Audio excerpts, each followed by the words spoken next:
नमस्कार, CSK news में आपका स्वागत है। तो दोस्तों आज हो गया 19 नवंबर, जो फटाफट ब्रेकिंग न्यूज़ निकल कर एक एक करके बताएंगे। तो दोस्तों माओवादियों पर बड़ा प्रहार, मदद करने वालों के 14 ठिकानों पर एनआईए की कल ताबड़तोड़ छापेमारी, कमर तोड़ने की तैयारी।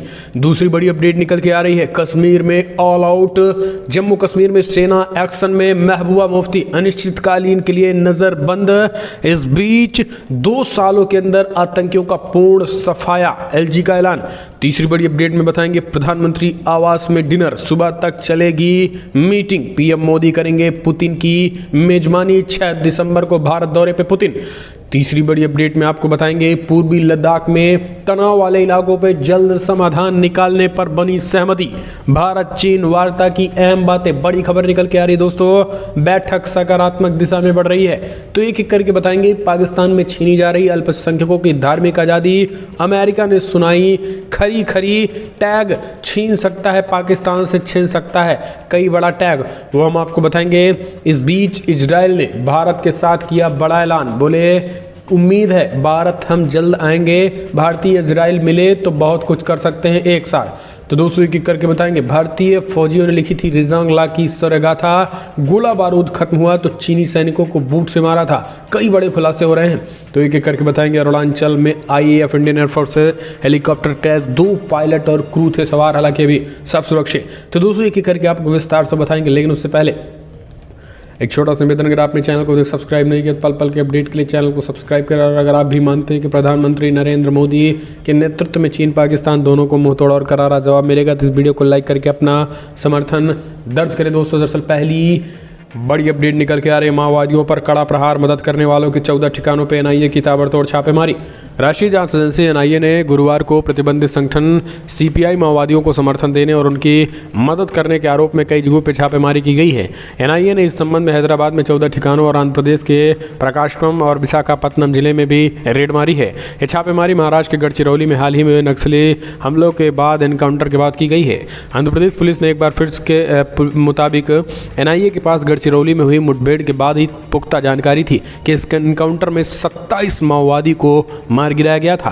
यह छापेमारी सुबह 5 बजे तक हुई थी। एनआईए ने सबसे पहले प्रकाशम जिले में कवि और विप्लव रचेलता संगम के नेता जी कल्याण राव के घर छापेमारी की। एनआईए ने कल्याण राव के पास से माओवादियों समर्थक पार्टी समर्थक कुछ साहित्य भी जब्त किए हैं। तो दोस्तों इन माओवादी के नेताओं पर पहले इनकी कमर तोड़ने की तैयारी है, क्योंकि जो बड़ा हमला हुआ था उनमें 5 सेना के जवान और एक सीओ के पत्नी और बच्चे की मौत हो गई थी।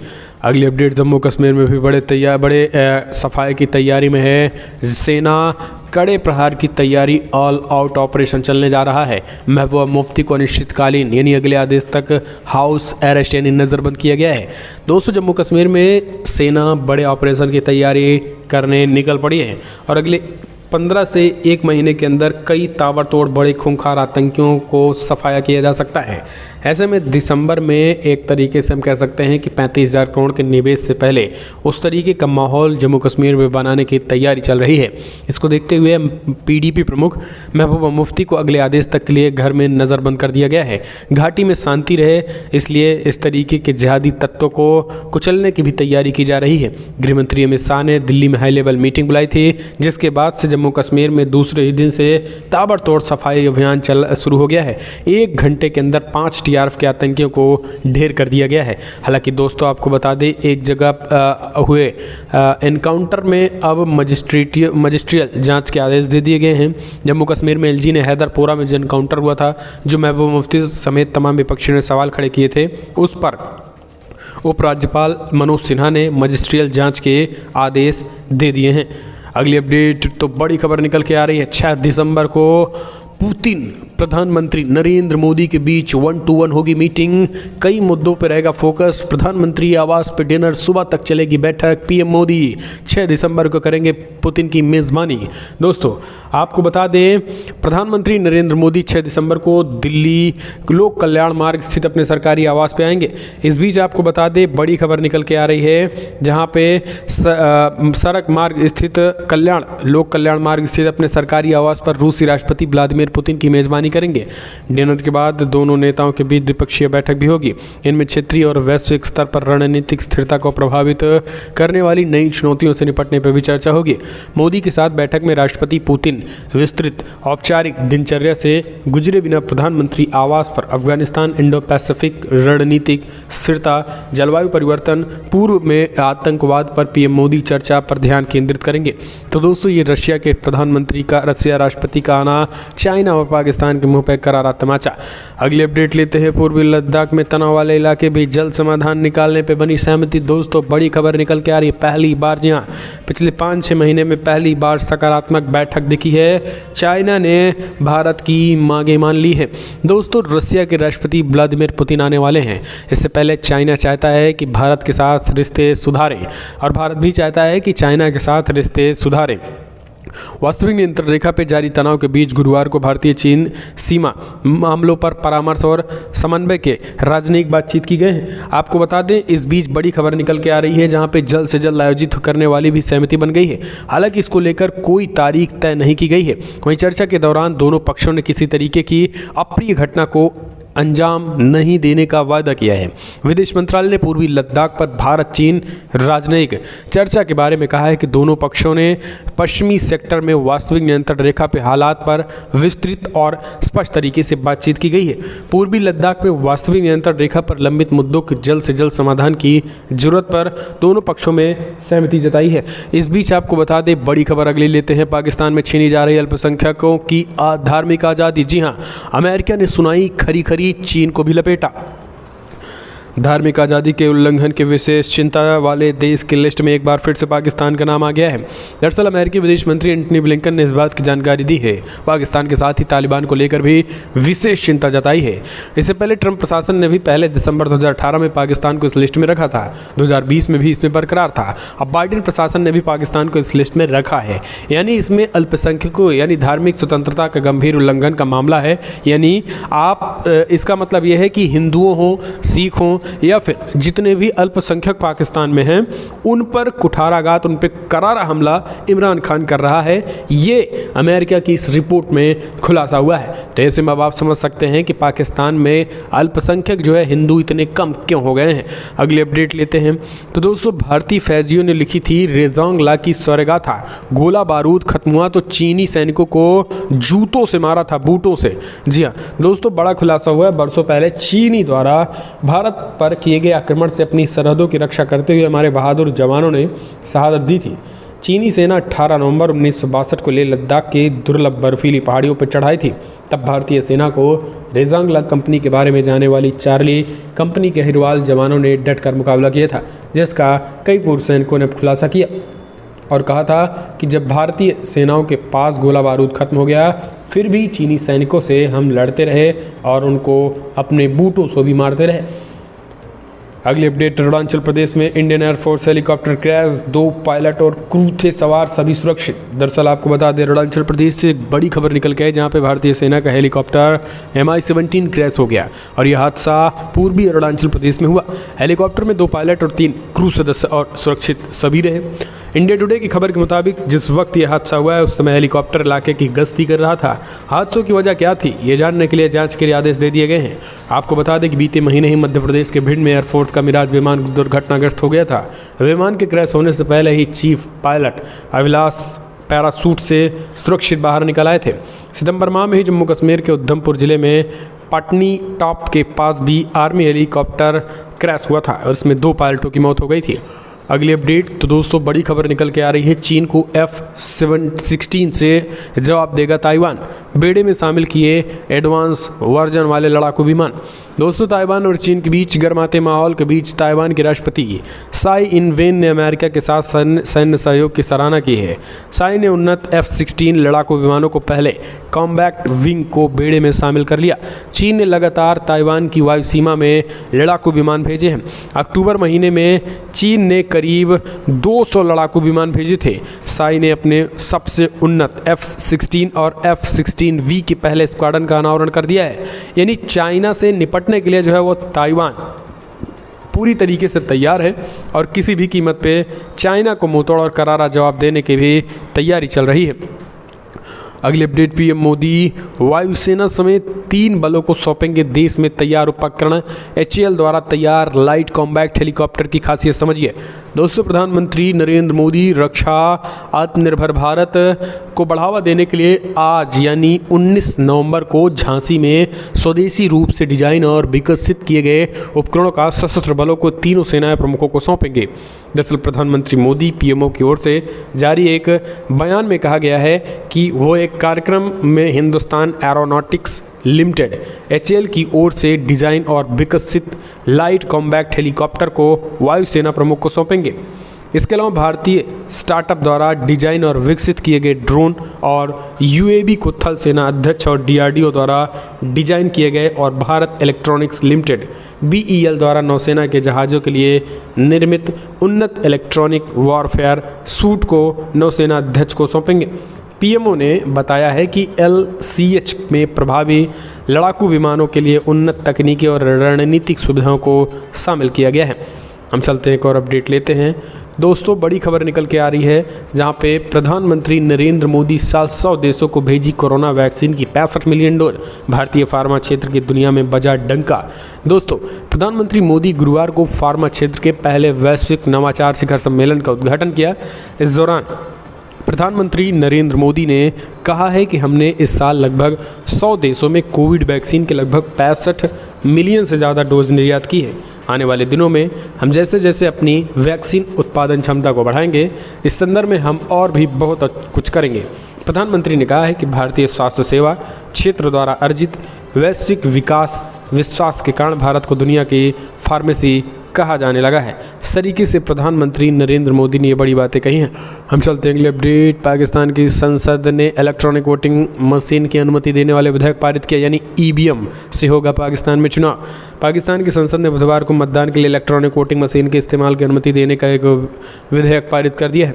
विपक्ष इस बिल को लेकर काफ़ी गुस्से में है। पाकिस्तान की संसद ने बुधवार को विपक्ष के उग्र विरोध के बावजूद इलेक्ट्रॉनिक वोटिंग मशीन की अनुमति देने वाला एक कानून पारित कर दिया है। विपक्ष का कहना है कि सरकार ने अगले चुनाव में धांधली करने के लिए इसे आगे बढ़ाया है, जबकि EVM को लेकर दोस्तों जो है विरोध वो पाकिस्तान में भी। दोस्तों, पाकिस्तान दुष्कर्म के दोषियों को बनाया जाएगा नपुंसक। संसद में विधेयक को मिली मंजूरी।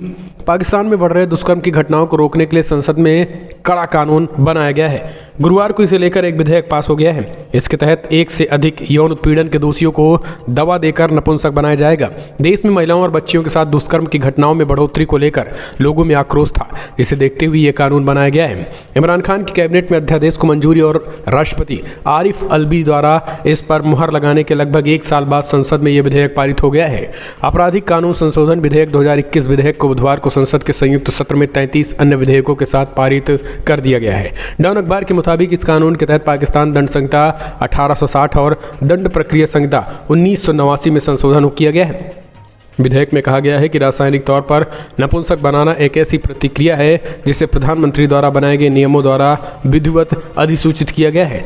तो ये एक बड़ी खबर निकल के आ रही है। इस तरीके के कानून जो है पाकिस्तान में पास कर दिए गए हैं। अगली अपडेट लेते हैं। भारतीय और इजराइल आते हैं साथ तो होगा बड़ा धमाल, उम्मीद है जल्द हम भी भारत आएंगे। नफ्ताली बेनेट ने भारत की तारीफ जमकर की। दोस्तों, इजरायली PM नफ्ताली बेनेट ने कहा है कि जब भारत और इजराइल एक साथ आते हैं तो बड़ा धमाल और कमाल करते हैं।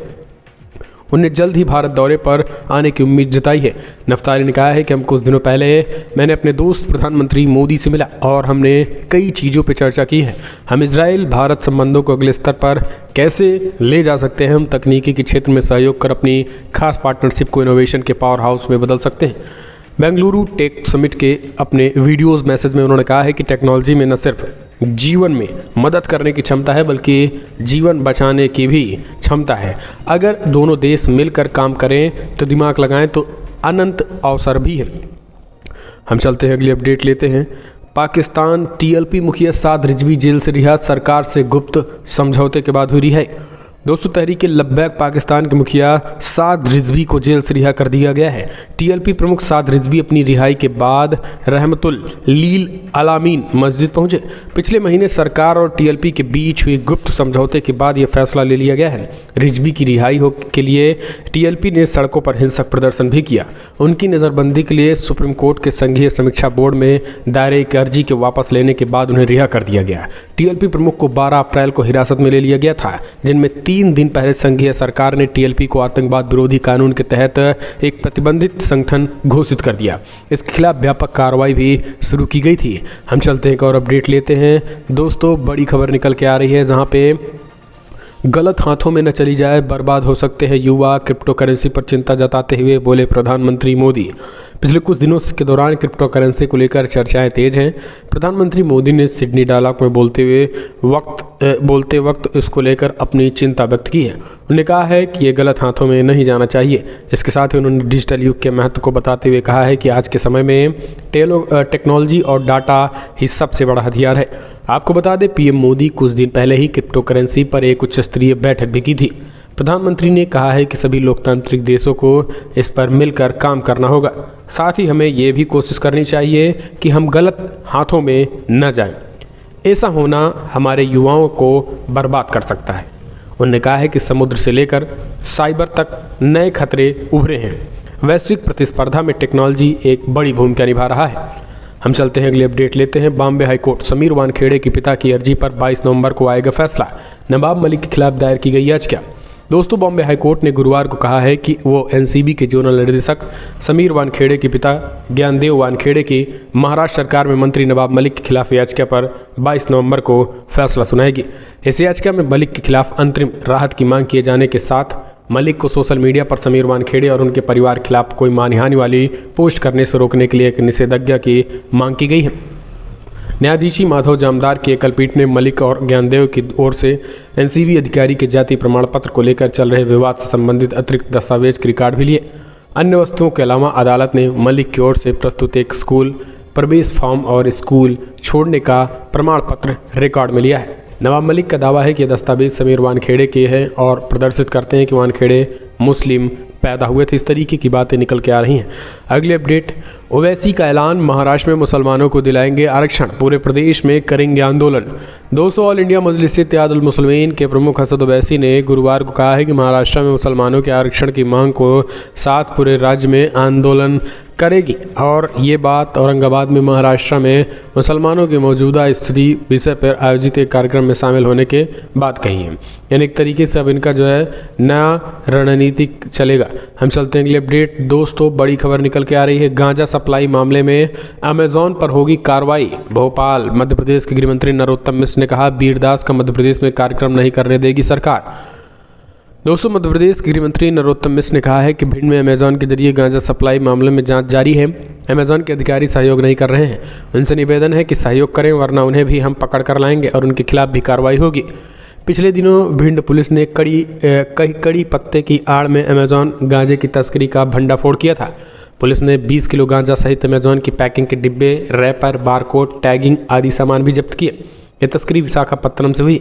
आपको बता दें, इस बीच अगली बड़ी बात उन्होंने कही कि बीरदास की कविता से जो विवाद उठा था, डॉक्टर मिश्र ने कहा है कि कॉमेडियन बीरदास जैसे विदूषक लोग दुनिया में भारत के नाम को बदनाम कर रहे हैं। ऐसे में ऐसे देश विरोधी मानसिकता वाले लोगों को पूरी तरीके से बंद करना चाहिए और उन्हें प्रतिबंधित कर देना चाहिए। और हम उनके खिलाफ ये बात कह रहे हैं कि उनको जो है मध्य प्रदेश में उनके कार्यक्रम नहीं करने दिए जाएंगे। तो ये बड़ी बातें कही हैं। हम चलते हैं अगले अपडेट। अमेरिका ईरान में फिर बढ़ सकता है विवाद, यूएस की कंपनियों को हैकिंग का शिकार बना रहे ईरान समर्थित हैकर। दोस्तों, ईरान की सरकार द्वारा स्पॉन्सर एक हैकिंग समूह हेल्थ केयर प्रोवाइडर्स और परिवहन फर्मों सहित अमेरिकी कंपनियों के खिलाफ विघटनकारी साइबर हमले शुरू कर रहा है। यूएस होमलैंड सिक्योरिटी डिपार्टमेंट द्वारा प्रकाशित साइबर सुरक्षा अलर्ट में इसकी जानकारी दी गई है। इस चेतावनी को एफबीआई और डीएचसी के cyber security and infrastructure security agency द्वारा संयुक्त रूप से जारी किए गए हैं। अमेरिका पहले भी ईरान इस तरीके के आरोप लगा चुका है। इसके अलावा उसने ऐसे ही आरोप रशिया पे भी लगाए हैं। इस चेतावनी में कहा गया है कि हैकर्स कंप्यूटर में नेटवर्क में सेंध लगाने के लिए माइक्रोसॉफ्ट और फोर्टनेट द्वारा बनाए गए उत्पादों की बात कही है। हम चलते हैं एक और अपडेट लेते हैं। दोस्तों, बड़ी खबर निकल के आ रही है। आपको बता दें, एक और बिग ब्रेकिंग, अफगानिस्तान को लेकर संयुक्त राष्ट्र की रिपोर्ट में दावा, 4 करोड़ लोगों को करना पड़ेगा अत्यधिक गरीबी का सामना। अफगानिस्तान पर तालिबान के कब्जे के बाद से देश के हालात लगातार बिगड़ते जा रहे हैं। यूनाइटेड नेशन माइग्रेशन एजेंसी ने अफगानिस्तान में चल रही मानवीय स्थिति पर चिंता जताई है। एजेंसी ने कहा है कि अगर एक साथ मानवीय, आर्थिक और राजनीतिक संकटों को दूर करने के लिए तुरंत कोई उपाय नहीं किया गया तो अफगानिस्तान के साल 2022 तक अत्यधिक गरीबी का सामना करना पड़ सकता है। इंटरनेशनल ऑर्गेनाइजेशन फॉर माइग्रेशन ने बुधवार को अपनी रिपोर्ट में कहा है कि अफगानिस्तान लगभग 40 मिलियन यानी 4 करोड़ लोगों को देश है। अगर एक साथ मानवीय, आर्थिक और राजनीतिक संकटों को दूर करने के लिए तुरंत कार्रवाई नहीं की गई है तो लगभग सभी नागरिक 2022 के मध्य अत्यधिक गरीबी हो सकते हैं। तो ये सारी चीज़ें निकल के आ रही हैं। तो दोस्तों एक और बड़ी खबर ले लेते हैं। नवजोत सिंह सिद्धू चन्नी पर फिर हमला, अब उठाया गया ड्रग्स का मुद्दा, कहा एसटीएफ की रिपोर्ट जारी। दोस्तों आपको बता दें पंजाब में नवजोत सिंह सिद्धू और चन्नी को लेकर टकराहट जारी है। सिद्धू ने चन्नी पर बड़ा हमला बोलते हुए उन्होंने आरोप लगाया है कि पूरी तरीके से माफिया राज जो है वो चल रहा है और ड्रग्स राज चल रहा है। इसका कोई खुलासा जो है चन्नी सरकार नहीं कर रही है। तो दोस्तों बड़ी खबरों में इतना ही, लेकिन अगर आपको वीडियो पसंद आया तो लाइक करें, शेयर करें। पल पल के अपडेट के लिए चैनल